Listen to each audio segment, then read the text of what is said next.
दोस्तों 1970 के दशक तक नासा ने हमारे सौर मंडल के लगभग सभी इनर प्लैनेट्स तक अपने मिशंस भेज दिए थे। साल 1980 में जब वॉयेजर 1 सैटर्न यानी शनि ग्रह के करीब से गुजरा तो इसने हमें शनि ग्रह और इसके रिंग्स की तस्वीरें भेजी और इसी के साथ भेजी शनि ग्रह के सबसे बड़े चांद की तस्वीर, जिसका नाम था टाइटन। पर अभी भी हमें हमारे सौर मंडल के आउटर प्लैनेट्स और उनके मून्स के बारे में बेहद कम जानकारी थी।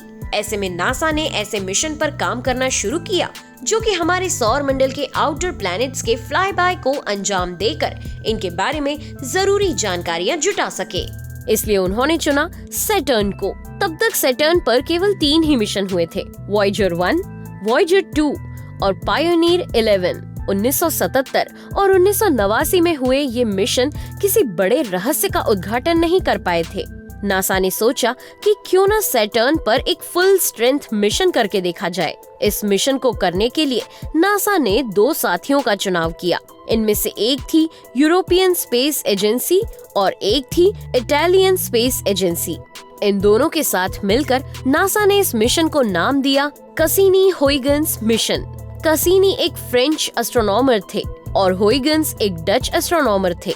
इन्हीं दोनों को सम्मान देने के लिए इस मिशन का नाम रखा गया था कैसिनी-हुयगेन्स मिशन। लेकिन दोस्तों, केवल नाम रख देने से काम पूरा नहीं हो जाता। इसलिए सबसे बड़ा सवाल यही है कि आखिर क्या रहा इस मिशन का अंजाम और क्या नासा की निराशा को खत्म कर पाया कैसिनी-हुयगेन्स मिशन। आइए जानते हैं इस मिशन की डिस्कवरी और इसके अंत को बारीकी से। कैसिनी मिशन की शुरुआत हुई थी साल 1997 में। वैसे तो इसका नाम कैसिनी-हुयगेन्स मिशन है, लेकिन आम बोलचाल की भाषा में इसे केवल कैसिनी मिशन कहा जाता है। ये सबसे बड़े इंट्राप्लैनेटरी स्पेसक्राफ्ट में से एक था।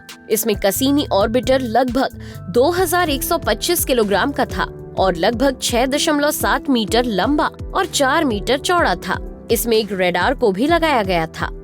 ऑर्बिटर के बाद इसमें लगे थे प्रोब्स, जिनको नाम दिया गया था हुयगेन्स। ये लगभग 349 किलोग्राम का था और लगभग 2.7 मीटर लंबा था। नासा ने ऑर्बिटर के अलावा प्रोब में भी कई तरह के इंस्ट्रूमेंट इंस्टॉल किए थे। इनमें से अधिकांश को सैटर्न और उसके मून्स के एटमॉस्फेयर को स्टडी करने के लिए लगाया गया था। 15 अक्टूबर 1997 को इतनी सब तैयारी के बाद इसे यूनाइटेड स्टेट्स के केप कैनावरल नाम के स्पेस स्टेशन से लॉन्च किया गया। टेक्निकल कमियों को ठीक करने और हाईटेक इंस्ट्रूमेंट से भर देने के बाद अब समय था कि ये मिशन भी बदले में नासा को कोई जानकारी निकाल कर दे। लॉन्च होने के बाद ये शुक्र, चांद और पृथ्वी के आसपास लगभग 3 सालों तक भटकने के बाद आगे बढ़ा। रास्ते में इसका सामना हुआ 2685 मसुरुस्की से, जो कि 11 किलोमीटर के व्यास वाला एक बड़ा एस्टेरॉइड था। हालांकि एक दूसरे को बिना नुकसान पहुंचाए दोनों ही अपने अपने रास्ते पर चले गए। उसके बाद ये मिशन पहुंचा जुपिटर के करीब और वहां से होते हुए वो पहुंचा लगभग लॉन्च होने के 7 साल बाद शनि ग्रह की कक्षा में। कैसिनी मिशन को लॉन्च करने के पहले कई काम असाइन किए गए थे। इनमें से पहला था कि सैटर्न की रिंग्स को ठीक से स्टडी करना। जैसे कि आप जानते ही हैं, सैटर्न के किनारों पर रिंग्स के घेरे बने हुए हैं, जिनके बारे में ज्यादा जानकारी तब नासा के पास भी नहीं थी। उसके बाद कैसिनी का काम था सैटर्न के सभी 82 मून्स के बारे में स्टडी करना और सबसे खास मून यानी कि टाइटन मून की ध्यानपूर्वक जांच करना। दरअसल नासा को ये लग रहा था कि टाइटन पर शायद उन्हें जीवन की आशा मिल सकती है। आपको बता दें कि टाइटन शनि का सबसे बड़ा और सोलर सिस्टम का दूसरा सबसे बड़ा मून है। इन सभी ऑब्जेक्टिव्स के साथ कैसिनी-हुयगेन्स ने सैटर्न के ऑर्बिट में 1 जुलाई 2004 को प्रवेश कर लिया। हालांकि उसके बाद शुरू हुई चौंकने की शुरुआत। कैसिनी स्पेसक्राफ्ट ने सैटर्न के ऑर्बिट में प्रवेश करने के बाद सबसे पहले तो ये नोटिस किया कि सैटर्न के मून्स की संख्या थोड़ी ज्यादा है। और दोस्तों, साल 2004 से लेकर साल 2014 तक इस स्पेसक्राफ्ट ने ये पाया कि सैटर्न के लगभग 6 नए मून 10 साल के अंतराल में ही बनकर तैयार हो गए हैं। सैटर्न के ऑर्बिट में प्रवेश के बाद सबसे पहले कैसिनी स्पेसक्राफ्ट पहुंचा टाइटन पर। टाइटन, जो कि सैटर्न का सबसे बड़ा चांद है। टाइटन पर हुयगेन्स को लैंड करवाया गया। जैसा कि आप जानते ही हैं कि हुयगेन्स एक प्रोब था। प्रोब एक तरह के छोटे स्पेसक्राफ्ट ही होते हैं जो कि कमांड करके ट्रैवल कराए जा सकते हैं। दोस्तों, इसके बाद कैसिनी स्पेसक्राफ्ट सैटर्न की रिंग्स की तरफ आगे बढ़ा। टाइटन पर जो भी कुछ ढूंढा गया वो भी हैरान कर देने वाला था, लेकिन उसके बारे में बात करेंगे आगे। कैसिनी सैटर्न की रिंग्स में पहुंचा तो यहाँ आकर उसे पता चला कि हम जो कुछ भी पृथ्वी से देखते हैं वो तो बिल्कुल ही अलग है। सैटर्न की रिंग्स छोटे छोटे कणों से मिलकर बनी है, जो कि बर्फ में जमी हुई रेत से मिलकर बने हैं। इन रिंग्स की कई श्रृंखलाएं हैं जिन्हें वैज्ञानिकों द्वारा A, B, C इत्यादि नाम दिए गए हैं।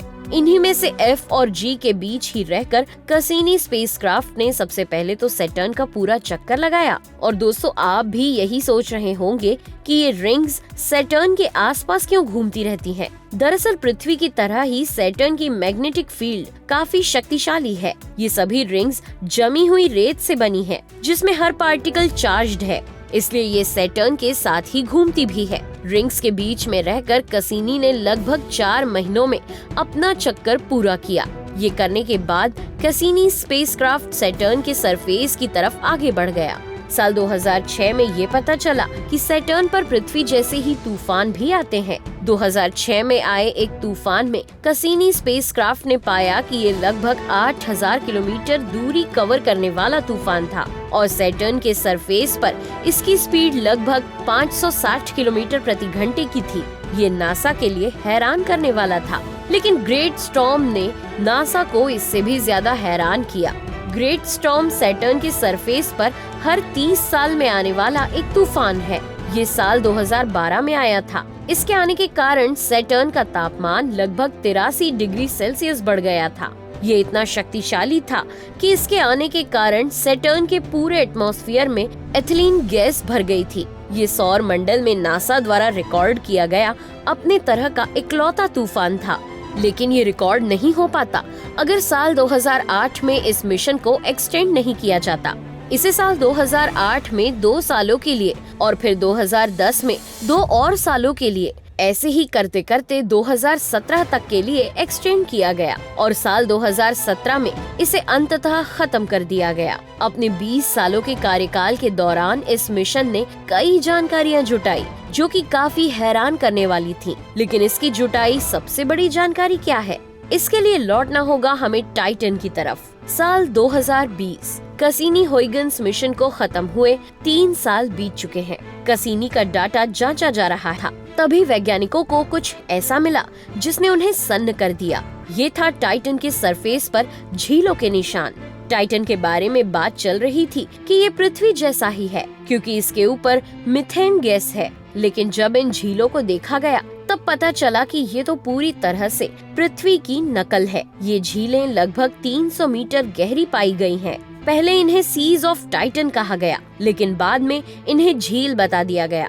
दोस्तों, ये झीलें पूरी तरह से लिक्विड हाइड्रोकार्बन से भरी हुई हैं। नासा द्वारा स्टेटमेंट रिलीज करके कहा गया था कि ये पृथ्वी के अलावा सौर मंडल में ढूंढी गई पहली झीलें हैं। इन झीलों के कारण टाइटन के अगली पृथ्वी बनने की संभावनाएं बढ़ चुकी हैं। हालांकि टाइटन के पास अपनी एक ओजोन लेयर जैसी स्ट्रक्चर भी है। तो दोस्तों, ये था कैसिनी-हुइगेन्स मिशन। सैटर्न के बारे में और जानकारी के लिए नासा के अगले mission Titan Saturn system mission का इंतजार करें। तो आपको हमारा आज का ये वीडियो कैसा लगा कमेंट करके जरूर बताएं। पसंद आया हो तो लाइक करें और चैनल को सब्सक्राइब करें। फिर मिलेंगे अगले वीडियो में नए टॉपिक के साथ। तब तक के लिए नेहा आगरकर को दे आज्ञा। नमस्कार।